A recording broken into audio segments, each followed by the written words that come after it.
nagmumula sa Philippine Information Agency, Philippines News Agency, Philippine Broadcasting Service, Radyo ng Bayan, IBC, at Telebisyon ng Bayan.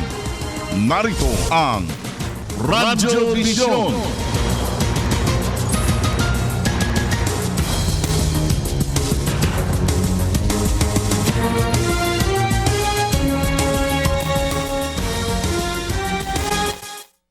Magandang umaga Luzon, Visayas at Mindanao. Ngayon po'y Lunes, September 19, 2016. Pag-usapan natin mga malagang usapin na may kinalaman sa atin bilang makabagong mamamayang Pilipino para sa bagong Pilipinas. Ang inyong higala sa kanginan, Aljo Bendijo. Good morning, Aljo. Good morning din po sa ating mga tagapakinig at nanonood ngayong umaga dito sa Radyo Vision. Sa loob po ng isang oras, samahan nyo kami na pag-usapan ang may init na issue dito sa ating bansa. Live kaming napapanood ngayon sa PTV4 at IBC13. Live streaming naman po sa www.ptvnews.ph at maaari nyo rin pong i-download ang aming PBS Radio app o PBS Rap sa inyo mga App Store. At kung gusto nyo naman po na makilahok sa aming talakayan at pagbati, maaari kayong mag-text sa 0917-759-3041. Okay, good morning, Zarina. Yes, good morning, Aljo. 97 days na lang, Christmas na. Ramdam na po natin dahil sa lamig ng panahon. At dahil dyan, narito ang ating words of wisdom ngayong Monday morning. Carry out a random act of kindness with no expectation of reward, safe in the knowledge that one day, someone might do the same for you. Sa Tagalog po, magpakita ng kabutihan ng walang hinihintay na kapalit at balang araw alam mong gagawa rin sa iyo ng mabuting bagay mula kay Princess Diana. Okay, tuloy-tuloy po tayo mga kaibigan. Unang bulusok ng ating mga balita sa labas ng Metro Manila. Okay, mamaya. Mamaya, abangan natin at makasama naman po natin live sa PTV4 studio. Mamaya, si Audrey Goriseta para sa kanyang mga balita. Okay, mga balita po natin ngayon, 3 Indonesians at isang Norwegian na bihag ng mga rebelde at mga terorista ng Abu Sayyaf ay pinalayad na mula sa kanilang pagkakabihag. Sila ay sina Lawrence Coten, Teodoros Cotong, Emmanuel na mga Indonesian na manoy. At ayon sa isang pahayagan na Zarina, ay nagbayad daw ng 20 million pesos na ransom facilitated by the Indonesian government at ang Norwegian national na si Zartan Sekingstad, Biyernes ng araw. Malaki ang partisipasyon ni MNLF Chairman Nur Miswari at Presidential Advisor on Peace Process Secretary Jess Dureza sa pagkakalaya ng mga bihag. It has been a good sign na talaga nga nakikiisa ang lahat po ng mga iba pang grupo na sa ngayon ay dumadaan sa peace process.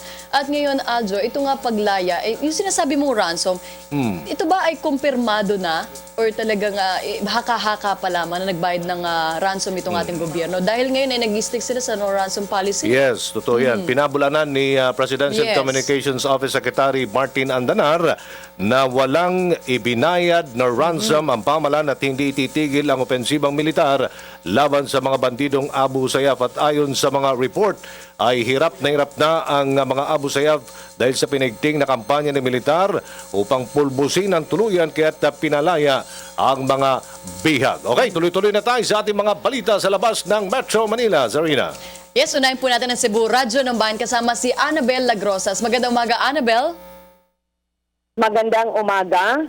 Pinabulaanan ni John G. Gonzales, Chief of Staff ni Presidential Assistant for the Visayas, Michael Dino, na siya ang dahilan kung bakit iniugnay sa illegal drugs si retired Police General at ngayon Mayor ng Bayan ng Daan Bantayan, Lalawigan ng Cebu na si Vicente Loot.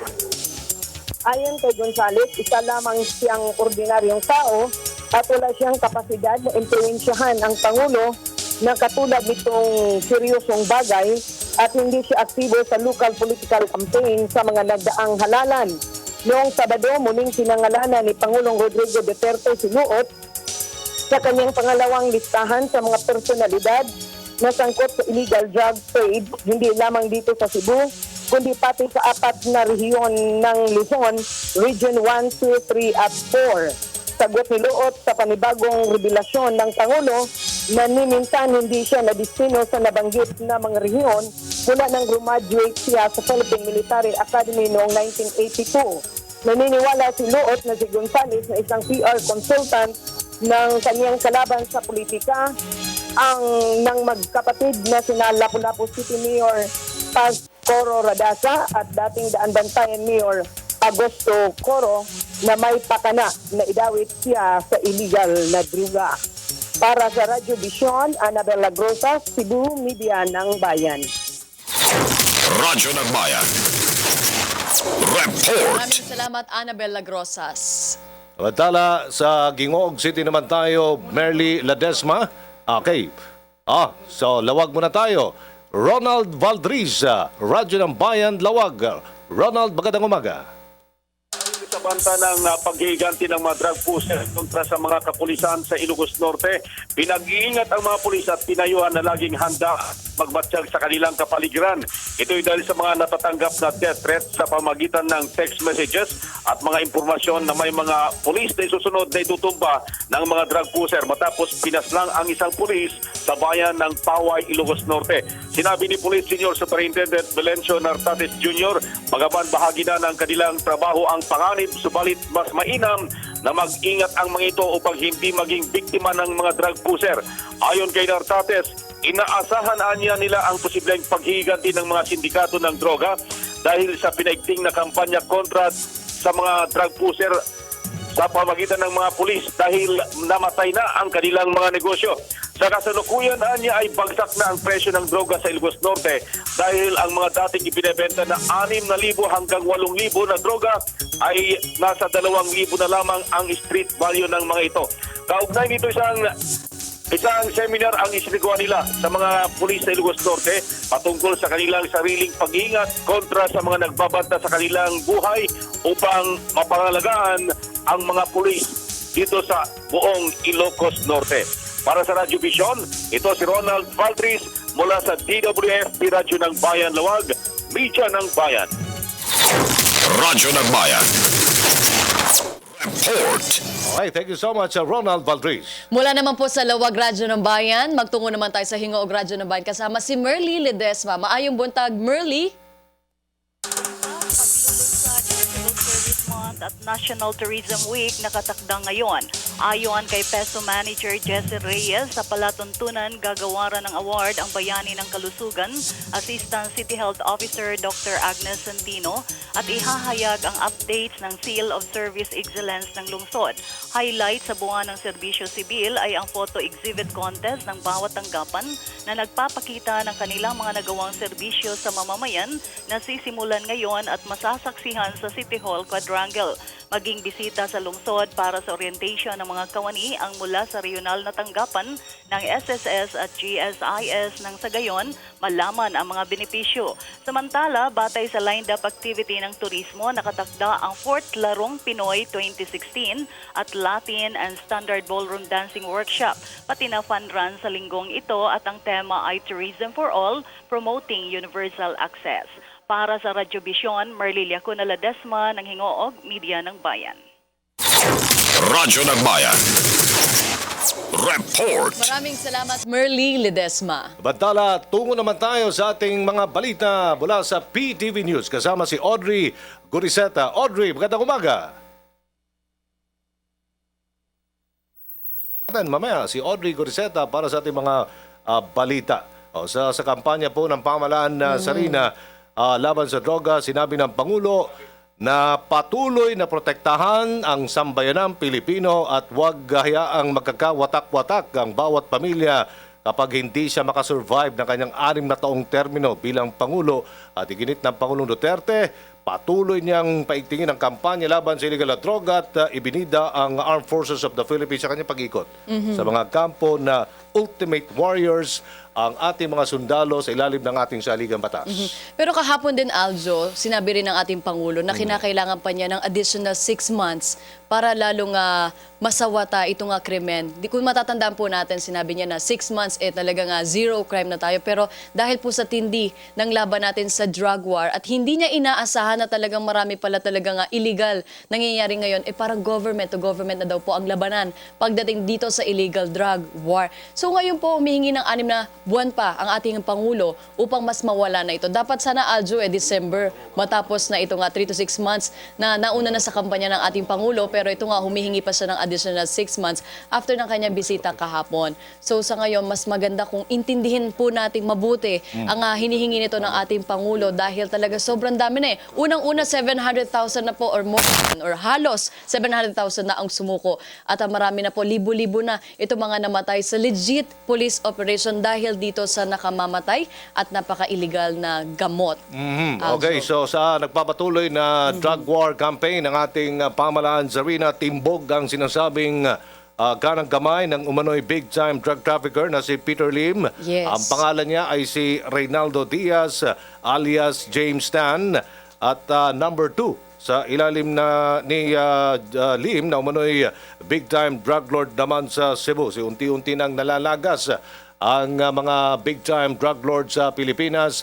Ganon din ang iba pang mga drug pushers. Araw-araw ay may namamatay dahil matigas pa rin ang ulo.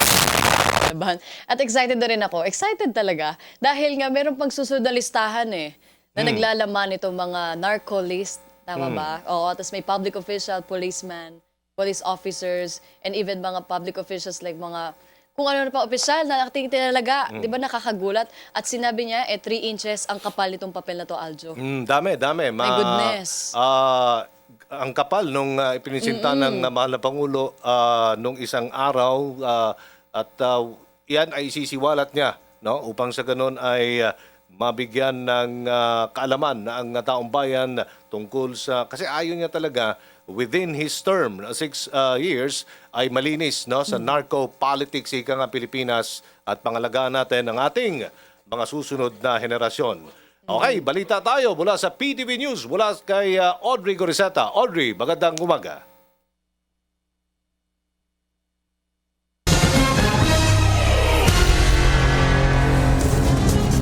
Magandang umaga, Luzon, Visayas at Mindanao. Lubos ang pasasalamat ni Jartan Sekingstad sa pagsisikap ni Pangulong Rodrigo Duterte, Presidential Advisor on Peace Process, Secretary Jesus Dureza, kay na rin ng AFP at PNP upang mapagtagumpayan ang pagpapalaya sa kanya mula sa kamay ng grupong Abu Sayyaf. Personal na sinundo ni Secretary Dureza si Sekingstad mula sa Sulu papuntang Davao upang maidulog ito kay Pangulong Duterte bago tuluyang umuwi ng bansang Norway. Sinadya siya sa bansa ng mga kinatawan ng Norwegian Embassy sa pangunguna ng Norwegian Ambassador to the Philippines na si Eric Forner.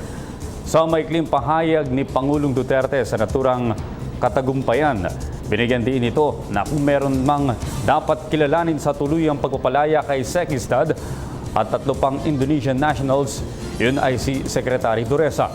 Ayon pa sa Pangulo, matyaga niyang pinangasiwaan ang paggamit ng ipinangakong paglaya ni Sekingstad sa Norwegian government matapos nitong tanggapin ang ating alok na magsilbing lugar na pinaggagampanan ng pulong pangkapayapaan sa gitna ng ating gobyerno at CBP, NPA, NDF.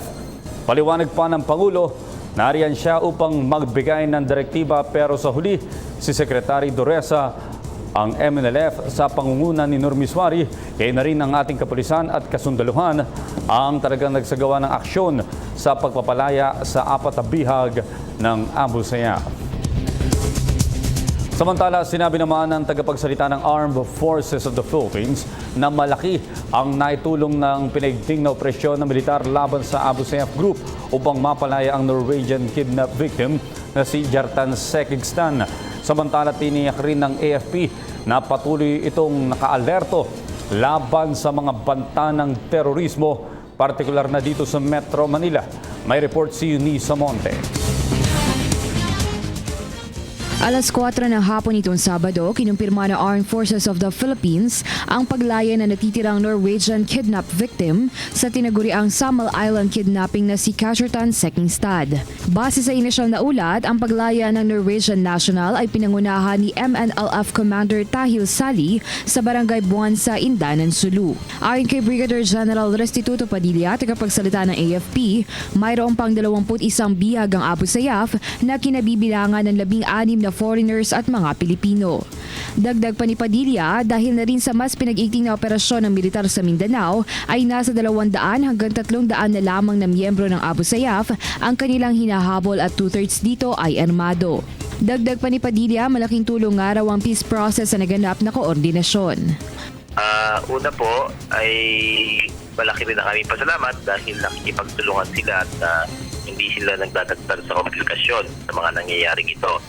At malaking bagay po ang ating nanatiling pag-usapang pangkapayapaan upang magkaroon po ng at least level ng pagtitiwala sa isa't isa nang maisagawa natin itong ginagawang patuloy na effort upang makuha ng buhay lahat ng mga kidnap victims. Wala naman dapat ipag-alala ang ating mga mamamayan dahil magkatuwang ang AFP at PNP sa pagpapanatili ng seguridad sa buong bansa. Samantala, nananatili naman naka-red alert ang Armed Forces of the Philippines kaugnay ng mga banta sa terorismo lalo na sa Metro Manila. We guarantee and we continue to assist the police in providing the overall security for the whole of Metro Manila. At ang amin lang pong pakiusap ay sana po sa lahat po na talagang checkpoint, lahat po ng ginagawang visibility patrols ay maging cooperative po ang ating mga kababayan. So ang ating pong pagkikipagtulungan at ang pagiging cooperative ng bawat mamamayan ay malaking bagay po para sa ating mga puwersa. Nananatili naman ang AFP sa no ransom policy para sa mga natitira pang bihag. Ngunit tiniyak nito na mas titindi pa ang kanilang intensive focused military operations upang tuluyan ang mapanagot sa batas ang teroristang grupo ng Abu Sayyaf. Para sa PTV News, Eunice Samonte. Muling binigyan din ng palasyo ang pagpapatupad ng no ransom policy ng gobyerno sa mga kaso ng kidnapping. Ito ang inihayag ni Presidential Communications Secretary Martin Andlar kaugnay sa paglaya ng Norwegian kidnap victim na si Kjartan Sekingstad. Matatandaang napalaya si Sekingstad sa Patikul, Sulu. Ang naturang dayuhan ay isa sa 4 na dinukot ng Abu Sayyaf Group sa Samal Island sa Davao del Norte noong nakaraang taon. I would like to reiterate that the government maintains the no ransom policy. Now, kung meron mang nagbigay na third party, kung yung pamilya nagbigay, hindi namin alam yon. Basta the government maintains a no ransom policy pagdating sa mga kidnapping. Samantala, tiniyak naman ng Armed Forces of the Philippines na walang miyembro ng Abu Sayyaf dito sa Metro Manila.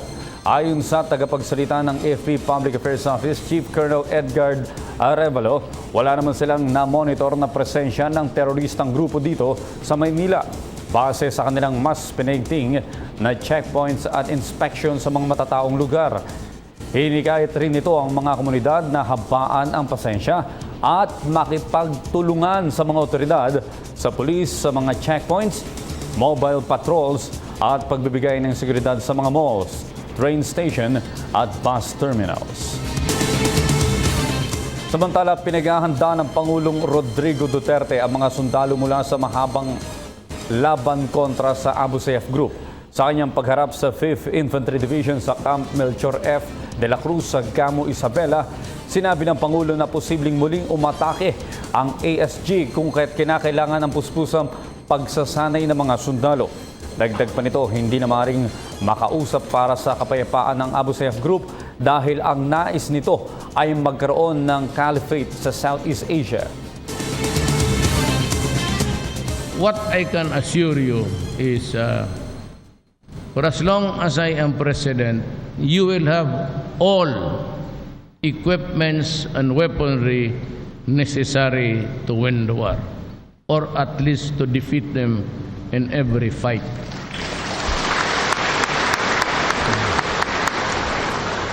Di kayo maluluma dyan because si Defense Secretary nga binigyan ko absolute authority to buy whatever is necessary.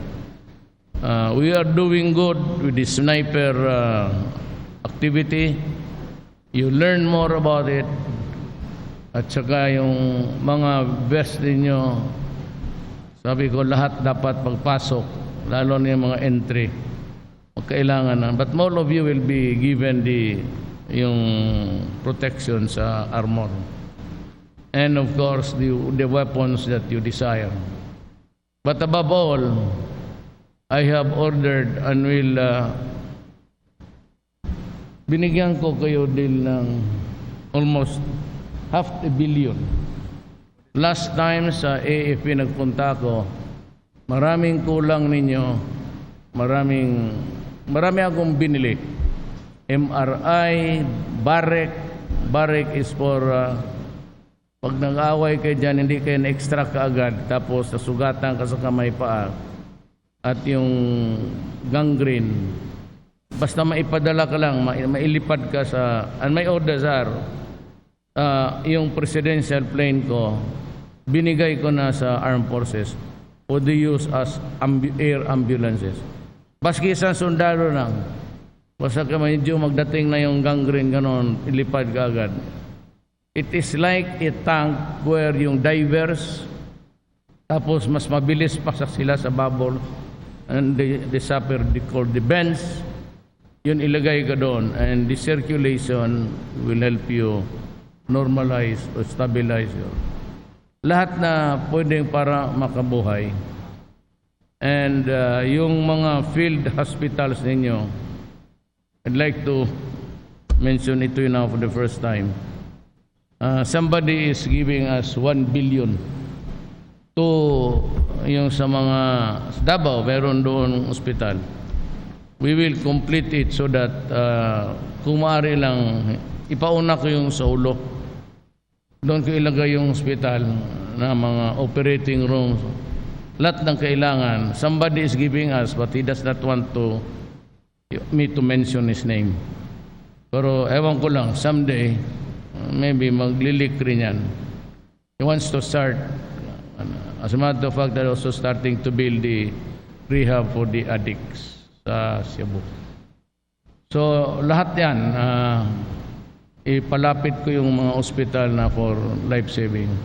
And I said, there are about ilang aeroplano ba yan sa presidential, I've given that up. Hindi ko na nagamit ni minsan. Sabi ko, gamitin na ninyo yan for ambulances. For those na kailangan ng ospital kaagad sa Maynila, madala kaagad kayo doon.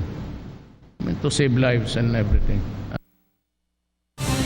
Sa iba pang balita, kinumpirma ng palasyo na si dating congressman at TV anchor na si Teddy Boy Locsin na ang itinalagang Philippine Ambassador to the United Nations. Ayon kay Presidential Communications Secretary Martin Andanar, tinanggap ni Locsin ang naturang pwesto matapos ang kanilang naging pagpupulong ni Pangulong Rodrigo Duterte sa Bahay Pagbabago sa Malacanang. Nag-usap po kami ni former Congressman Teddy Boy Locsin kagabi. No? Mm-hmm. At ang sabi ko sa kanya, sabi ko kasi dalawang beses kami nag-usap eh. Mm-hmm. The first time nag-usap kami, sabi niya na we'll just wait for him on Tuesday to make a statement. Tapos nag-usap kami ulit, sabi niya, sabi mo na lang Martin sa media na nagkausap kami ni Presidente sa Bahay Pangarap at tinanggap niya yung pwesto. At yan po naman ang aming mga nakalap na balita at impormasyon para sa Radyo Vision. Ako po si Audrey Goriseta. Balik muna sa inyo, Aljo at Chirina. Okay, maraming salamat, Audrey Goriseta. Para naman po sa ating ulat panahon, puntahan natin live sa Pag-asa DOST ang ating kasamahan na si Desiree Jonyo. Magandang umaga, Desiree. Yes, magandang umaga din sa inyo dyan at sa ating mga taga-subaybay. Narito na po ang mga dapat ninyong malaman sa lagay ng ating panahon.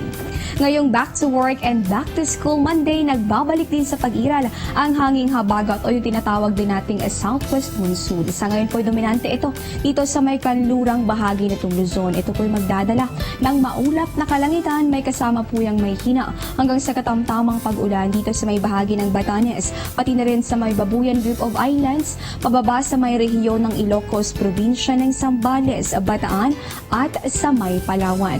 Sa mga papasok naman sa paaralan dito sa Metro Manila, pati na rin sa natitirang bahagi nitong Luzon, pababa sa may Visayas hanggang sa Mindanao, inaasahan natin yung pagkakaroon ng generally fair weather condition. Ano po bang ibig sabihin yan? Kapag sinabi nating generally fair weather condition, magpapakita si Haring Araw, bahagyang maalinsangang panahon yung mararanasan dito sa ating mga lugar, pero nariyan pa rin naman yung tsansa ng mga tinatawag ding isolated rain showers or thunderstorms o yung mga pulupulong pag-ulan o pagkidlat at pagkulog, lalong-lalo na sa latter part of the day. Sa puntong ito, check naman natin yung inaasahang temperatura sa iba't ibang bahagi ng ating bansa. Unahin natin dito sa Luzon sa Metro Manila, pagitan ng 25 hanggang 32 degrees Celsius yung ating inaasahan. Bahagya pong mataas yan. Kaya naman sa mga estudyante, huwag kalilimutan na magbaon ng inuming tubig sa inyong pagpasok sa paaralan. Sa bahagi naman itong Tagaytay, posible yan sa 23 hanggang 30 degrees Celsius. Pero kung kayo ay nasa may bahagi nitong Lawag hanggang sa may Olonga po, inaasahan natin nga itong maulap na kalangitan. Ito yung magdudulot ng mga may hina hanggang sa katamtamang mga pag-ulan. Kaya naman yung temperatura, posible lamang sa 25 hanggang sa 30 degrees Celsius. Check naman natin sa Kabisayaan sa ating mga taga-subaybay, all the way from Tacloban, Iloilo, Bacolod, hanggang sa Metro Cebu, inaasahan natin dyan yung temperatura, posibleng umabot sa 25 hanggang sa 33 degrees Celsius. At panghuli lamang natin sa mga taga Mindanao, inaasahan din natin doon itong bahagyang mataas na temperatura. Yan po ay nasa pagitan ng 25 hanggang sa 33 degrees Celsius. Bahagya pong mataas yan. Kaya naman sa ating mga kababayan na directly exposed sa sikat ng haring araw, huwag kalilimutan na stay hydrated, uminom ng sapat na dami ng tubig, lalong-lalo na dun sa mga street sweepers o kaya naman ay yung mga traffic enforcers. At yan po muna ang latest mula rito sa Pag-asa. Para sa Radyo Vision, ako po si Desiree Jonio, media ng bayan. Maraming salamat, Desiree Jonio. Okay, nasa studio po natin ngayon mga kaibigan si Chief Inspector Rodel Trumata, tagapagsalita ng Philippine National Police Academy, Cadet Rivera Patrick, Cadet Feliciano Giancarlo, and Cadet Cernio Darwin. Yan, pag-usapan natin ang ating mga magigiting na mga kadete ng PNPA, ang kanilang mga programa at iba pang mga kampanya. No? Magandang umaga, Chief Inspector Trumata. Magandang umaga po, lalo sa mga kababayan na nakikinig sa inyong istasyon at sa inyong programa. Okay, so tanungin ko lang ang mga kadete natin, Chief Inspector, kung okay lang sa inyo.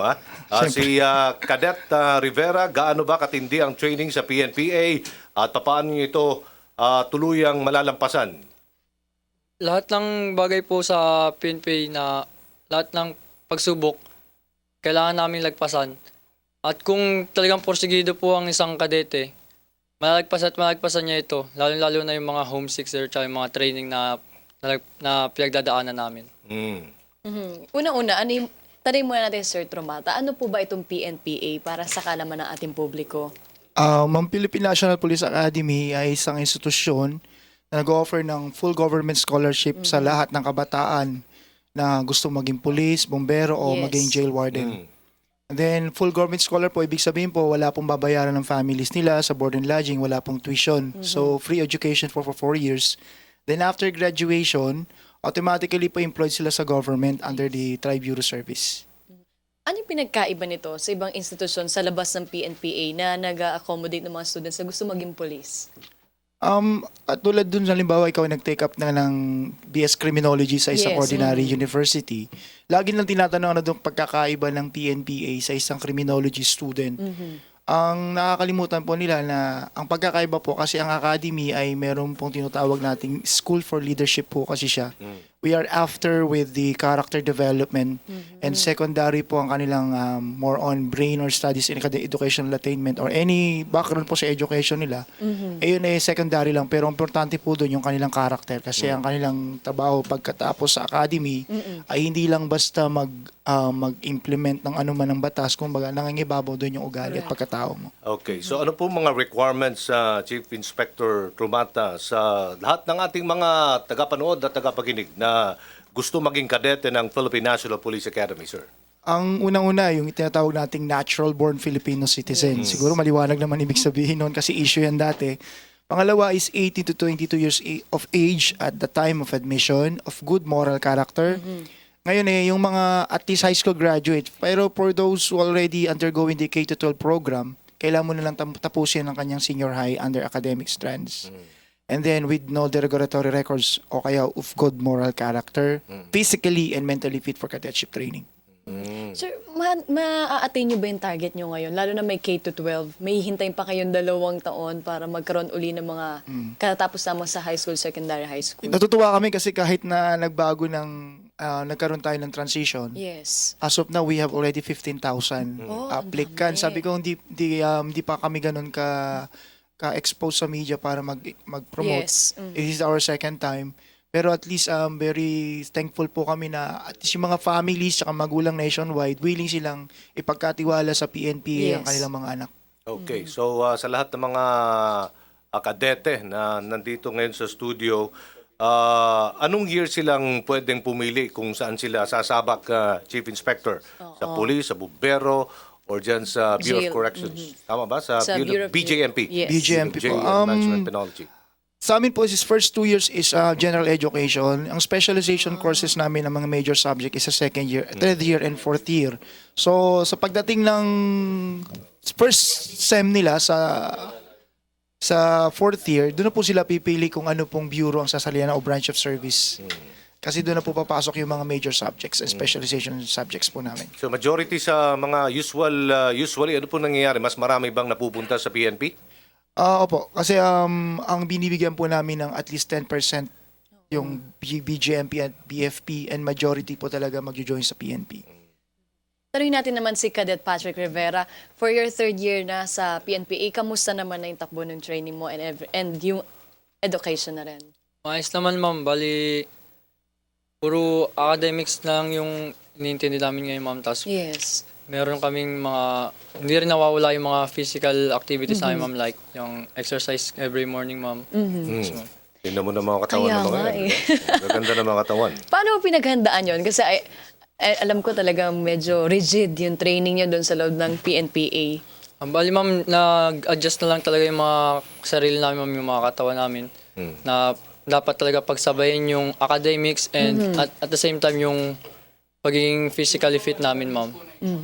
I see. And ano yung nag-drive sa'yo na parang pumasok sa PNPA at maging police na I bet ang pipiliin mo after graduation is PNP? Yes, ma'am. Okay. Ano yung nag-push or drive or inspiration na lang? Bali, yung family ko talaga, ma'am, yung inspiration ko kung bakit ako nandito sa academy na to, ma'am. Bakit? Meron din bang police sa family or talagang... Bali, wala, ma'am. It's my passion lang, ma'am, to pursue my dreams, for my family talaga, ma'am. I see. And then, pang ilan ka bang anak? Bali, pang-apat, ma'am, bunso, ma'am. Okay. Ang galing naman. Di ba? Magkakaroon sila ng police sa bunso nila. Ito, may tanong ko lang kasi magta-third year ka na sa PNPA, Yes. Cadet Rivera, no? Anong mga natatanging natutunan mo ngayon sa PNPA? Sunod sa, pinaigting na kampanya ng ating gobyerno laban sa illegal na droga. Ang bali, sir, yung sa drugs, sir. Yes. Bali, para sa akin, sir, yung pinaigting na kumpanya para sa droga, sir. Tama lang yun, sir, kasi ginagampanan lang ng ating kapulisan yung kanilang trabaho at naayon ito sa batas natin, sir. Yes. Yan. Tama yan. Okay, sige. Balikan natin si Chief Inspector Trumata.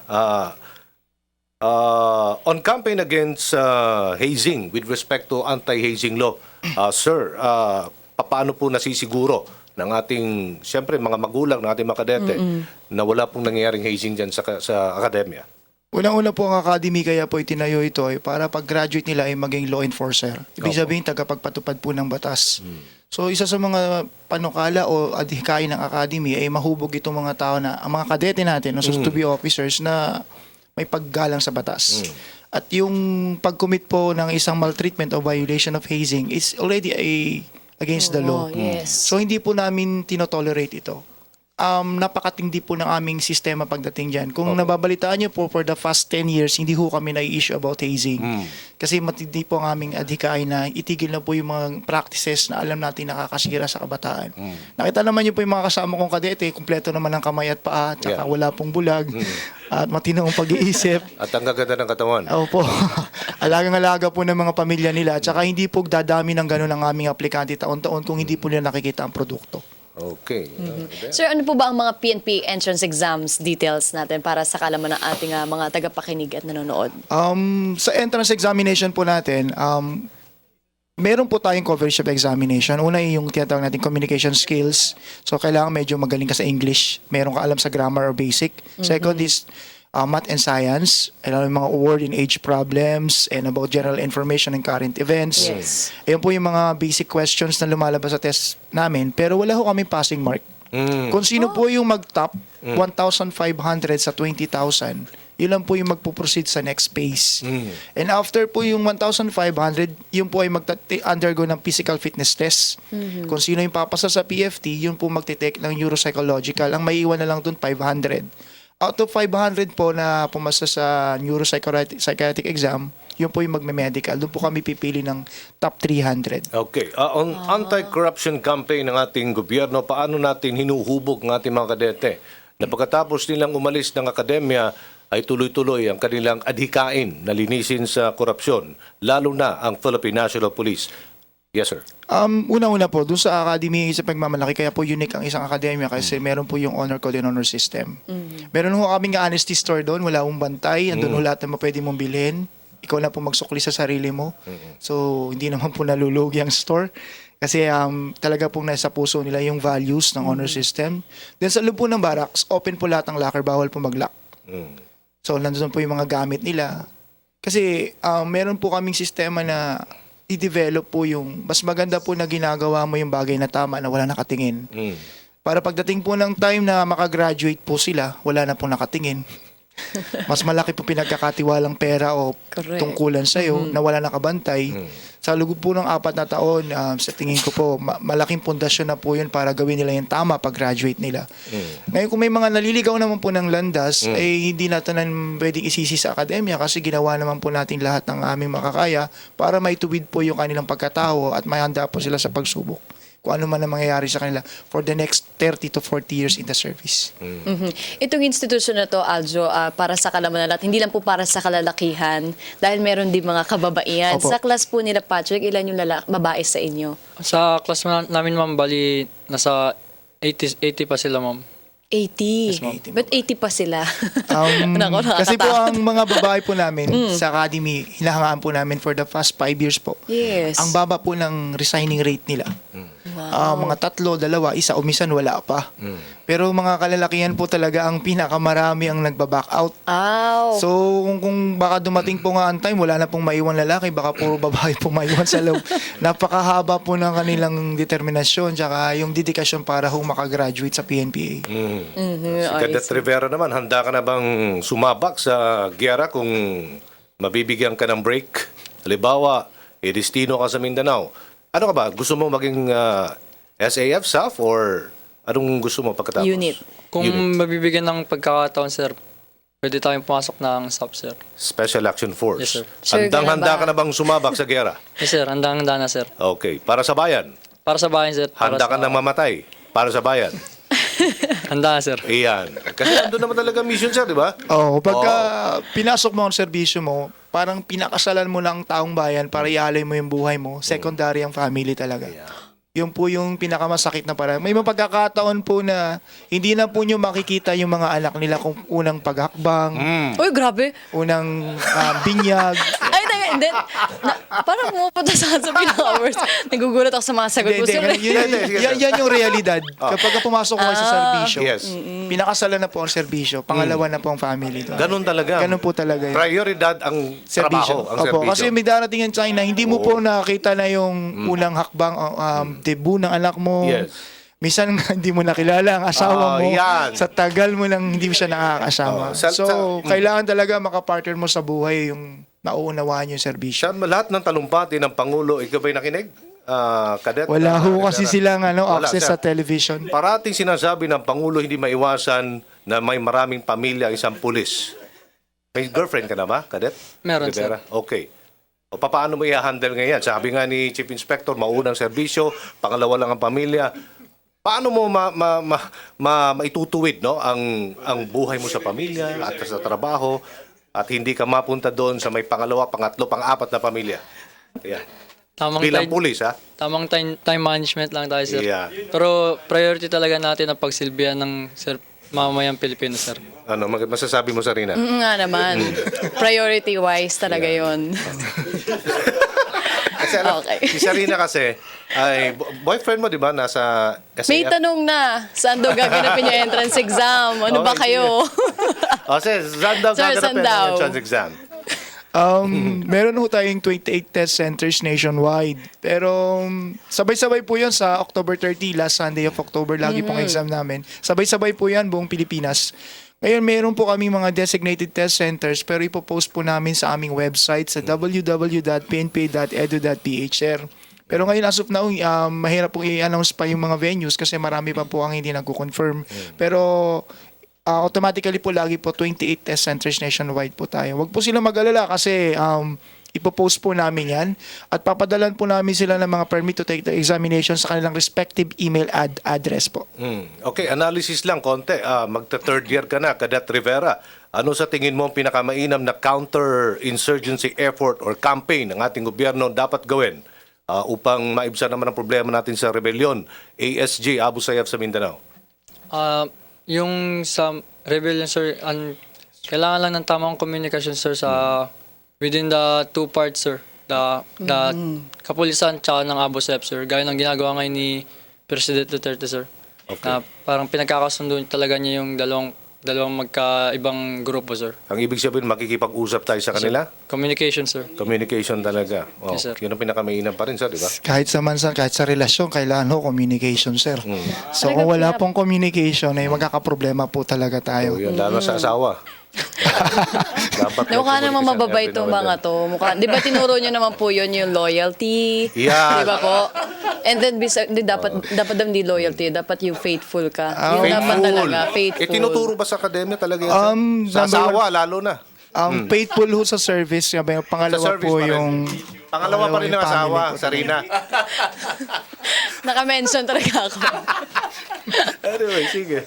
Okay, so entrance exam na naibigay niyo na, Yes. Chief Inspector, no? Okay. Why don't you invite ating Yes. mga kababayan ngayon, lalo na sa mga prospective na mga gustong maging police, sir? Paano po? Again, Chief Inspector Tumata. Sa mga magulang po, kung nakikita niyo po yung mga anak na mayroon pong inclination sa service, sa uniform service, at maglingkod po sa bayan, pagkakataon na po ninyo dali lang inyong anak sa akademya. Pwede po sila mag-apply sa online, wala po silang babayaran, i-fill up lang po yung data, isi-send po sa aming database. Pagdating po doon, hintayin lang po nila ang aming reply sa kanilang email ad. Each cadet po are receiving more or less 29,000 pay and allowances per month, free education and board and lodging for 4 years, automatic employment po after graduation, hindi na po kailangan mag-apply. And then automatically din po, pag graduate niya, independent na po yung mga anak ninyo, kaya na po nilang dali ng kanilang mga sarili, na ituro na po ang kanilang values, na hindi na po kailangan maghirap ang magulang paano magpalaki ng isang anak. Kasi bahal na po ang akademya. At pagdating po ng araw, makikita nyo katulad po nakasama po sa telebisyon ng mga anak nila, isa pong accomplishment bilang ama o bilang ina, makita nyo ang anak ninyo na may magandang kinabukasan, iyon po hinahanda po ng akademya. Okay, may tanong ko lang, anong mga pagbabagong ipinatupad ngayon ng pamalang Duterte sa PNPA so far? Napakalaki po ng impact. Ako po personally, saludo po talaga ako sa ating Pangulo.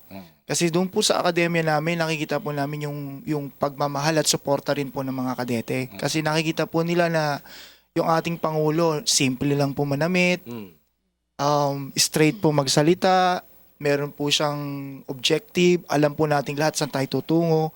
Yung mga ganong klaseng panukala para sa bayan ho natin, nakikita po ng mga kadete natin na pagdating nila sa serbisyo, andun yung suporte ng gobyerno. Yung po yung nakakaboost po ng moral.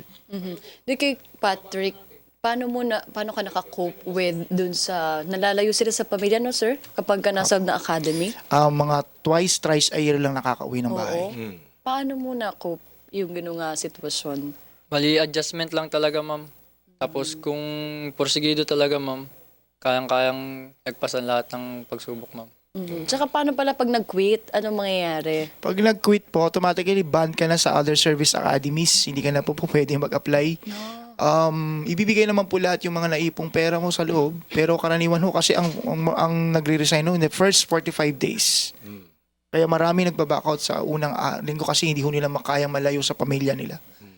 Yun, lalo na kung ang mga nakakapasok sa academy, syempre, maayos po ang height, kompleto ipin. Ganun talaga. Alagang-alaga po ng pamilya niya, kinikilala po sa school, mga honor students. Pagdating mo sa loob, pantay-pantay ho kayo. Yun po, medyo hindi ho nakaka-adjust yung mga bata. Kaya marami po nagbaback out. Okay, thank you so much. Chief Inspector Rodel Trumata, tagapagsalita ng Philippine National Police Academy, PNPA, at Cadet Patrick Rivera. Nandito din sina Cadet Giancarlo Feliciano, Cadet Darwin Cernio, and Cadet Jam Ramos. Magandang umaga and maraming salamat po, Chief Inspector Tumata. Maraming salamat din po.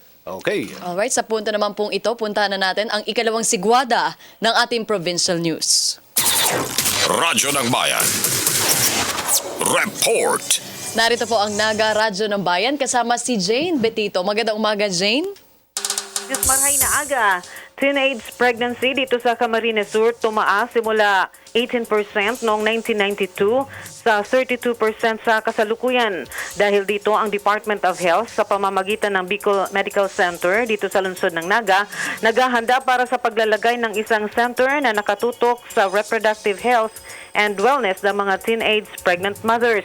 Ayon kay Project Management Team Officer for Adolescent Youth Reproductive Health Wellness Program, Dr. Annalisa Vilhera Abainza, ang center ang siyang tutugon sa dumadaming bilang ng mga teenagers na nagbubuntis. Ipinaliwanag ni Abainza na ang naturang center ay isang pilot program ng DOH na dinisenyo upang mapababa ang bilang ng mga kabataang nagbubuntis dahil sa mga health risks. Ayon sa Director of Center for Research, Training and Development ng Naga College Foundation na si Dr. Joanna Ramores, noong 2015 ay nagkaroon ng 1,037 cases ng adolescent deliveries sa Bicol Medical Center. Sinabi pa ni Ramores na sa mga bayan ng Camarines Sur, ang Calabanga, Libmanan at Pili, kasama ang lungsod ng Naga ang siyang may pinakamataas na bilang ng adolescent deliveries. Para sa Radyo Vision, Jane Betito, DWRB Naga, Media ng Bayan. Maraming salamat, Jane Radyo ng Betito. Bayan. Report. Alright, maraming salamat, Jane Betito. 48 minutes after 6 a.m. Okay, kasama din natin sa studio live si partner Butchamon. Partner! Magandang umaga, partner Aljo at partner Hi, Nabina. Attorney. Good morning Good po. morning. Para sa ating Hamon Pendiho right after Radio Vision, 7 o'clock in the morning hanggang alas 8 ng umaga. Partner, pag-usapan Okay. natin mamaya. Oo, Powers of the President, check and Oo, balances. Siyempre, itong pag-release din kay Norwegian hostage. Second Strand, that's right. At saka sa mga tatlong Indonesian. Opo. Maraming pa tayong pag-usapan mamaya. Oo, Lalapatan saka din natin. Partner. Saka yung partner, yung gagawing investigation sa House of Representatives, no? Yes. Tungkol dito sa Dilima inquiry. Ang pinagkaiba noon sa Senado. Sa Senate, At saka dyan naman sa Kamara ng That's right, Representante. May Yes. mga pinagkaiba talaga. Okay. Okay, so greet mo naman mga fans mo, partner. Salamat dun sa mga nanonood sa amin ngayong umaga at dun sa mga nakikinig. Salamat po. Ayan, Hamon Bendio, mamaya po yan. Pero makakasama natin tuloy-tuloy na si partner Butchamon. Siya po May tanong lang ako kay Yeah, attorney. go Ano ahead, yung go ahead. tingin nyo kapag tuloy-tuloy na i-snub ni Senator Leila de Lima itong hearing? Alam mo, siya rin ang sabihin natin nasa disadvantage dahil hindi naririnig yung kanyang side, ano? kung naalala mo, yung panahon din ni Vice President Binay, naalala mo? Yes. Di ba? Ilang hearings yung ginawa sa Senate, hindi rin siya nag-appear. Pero apparently, naging very negative ang naging consequence nun. At tuloy na maaaring nakasira dun sa kanyang kampanya for president. Okay. Mas maganda talaga na umaten siya. Oo naman. So, ibig sabihin, pwede palang hindi sumipot si De Lima dyan Yes. sa hearing ng Kamara, partner. Oo, pwede naman niyang gawin yun unless siguro isumpina siya ng committee. No? Dyan sa mga kanyang investigation in aid of legislation, ang exempted lang talaga dyan ang presidente sa ang Supreme Court Justices. Kaya lang, pwede rin kasi silang imbitahin tapos magkakaroon ng parang executive privilege. No? Ibig sabihin, nakasara sa public ang inquiry pero may mga information pa rin na nakukuha sa kanila kahit na presidente, partner. Parang pwede siya magsabi, no comment. Pwede nyo sabihin pwede na naman gano'n, yung diba? gano'n, no? Hindi mo naman sila pwedeng pilitin dahil kasi ang rules na investigation should be conducted in according with the public published rules and regulations. In aid of legislation pa rin yan dyan sa Kamara. Oh, definitely. In aid of legislation, partner, saka yung rights nila as witnesses should be protected, saka pinaka-importante sa lahat, it should be in aid of legislation talaga. At isa sa witness, sinabi rin ng House na mag-witness itong si Colanco. Oo, Na isa sa mga matindi drug yun. lord. Kasi yun ang mga tipong dumidiin sa kanya na nakakatanggap siya ng pera apparently or allegedly doon sa illegal drugs trade. So mamaya yan, pag-usapan din natin na yung powers of the president, pwede din natin partner, no? Kasi malawak ang kapangyarihan ng presidente. Kaya ganun magsalita ang Pangulo, no? Talagang diretsahan, Wala talagang patumpik-tumpik. Ang gusto magpasabog ng bomba. Matutusin talaga. no? The buck stops at his office. Yes. Siya talaga ang merong responsibilidad sa kaayusan ng lahat-lahat sa ating bansa. Inaako naman niya lahat Oo ng naman. responsibility. Oo, That's great. That's Yung mga may listahan pa siyang nais ilabas, no? Oo, matindi yun. To expose. Pangatlong listahan. Oo, para pag mga Pangatlo na ba yun? Pangatlo Yung na yun. 1,000, di ba, ang bilang? Libo. Yun yung turnover niya sa Armed Forces of the Yes, sa Philippines. Di ba AFP sabi na. niya, bahala na kayo dito. Hindi ko naman kayang patayin lahat yan. Iba talaga. Patayin talaga. Iba talaga pag Sabi niya. Iba talaga pag mga Bisaya partner. Oo. Ay, walang takot diyan mga yan Di ba? Oo. Yan talaga. So, tubong Davao talaga yan at unang-unang presidente ng Pilipinas. Taga Mindanao. Unang-unang presidenteng taga Mindanao, si Pangulong Duterte. Gabi-gabi nagpe-press con yan. Gabi-gabi nagsasalita. Walang script. Gusto niya makipag-usap ng diretsahan sa taong bayan talaga. Doon ako talaga nabilib sa kanya. Inaabangan. Kahit kagabi, yung ex-girlfriend ko, nagte-text sa akin, natutulog na ako. Uy, may press con si Pangulong Duterte. Baka may pasabog na naman. Ayaw pagbinuang lagi sa Bisaya. Bisaya, dire-diretso talaga yan. From the heart lagi. From the heart. Diba? Ganon. Kasi talagang sanay ang Pangulo sa mga ganon, di ba? Dream boy. Dream boy. Ganon. Para sa'yo daw yun. Ganon. Ganon naman talaga ang Pangulong Duterte nung mayor pa ng Davao. Ako na-assign doon bilang TV reporter, partner. Ganon talaga siya. Kahit gabi, talagang kung gusto niya magsalita kasi gusto niya magsalita In fact, may programa nga siyang Gikan sa Masa para sa Masa and hopefully posible na i-air dito sa Radyo ng Bayan. Yan, maganda yan. Oo. Para hayaan natin siya magsalita kung ano gustong ihayag niya, di ba? Saka partner, alam mo, napapakita talaga niya yung sa mga taong bayan na ito ay isang presidente na in control of the situation. Meron silang maasahan at masasandalan.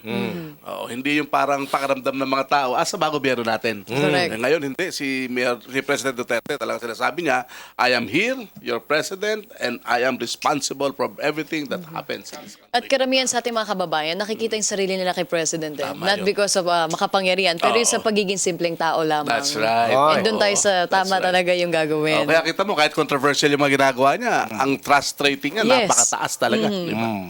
Maayong buntag sa atong mga igsoon diya sa Dakwen sa Davao, diya sa Cebu, mga Bisaya, mga Tagaukod, ha? Ayaw pagbinuang lagi sa Bisaya. Ayan, okay. Oras natin, 6:55. Naku, bilis naman ang oras natin. 5 minuto na lang bago mag-alas 7.